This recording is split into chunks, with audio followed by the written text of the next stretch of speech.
ಗುರುರಾಯರ ದರ್ಶನವ ನೀವು ಪಡೆಯಿರಿ. ಗುರುರಾಯರ ಚರಣಗಳಿಗೆ ಎಲ್ಲ ನಮಿಸಿರಿ.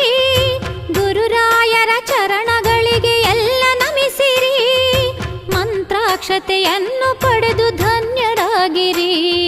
ಬನ್ನಿ ಬನ್ನಿ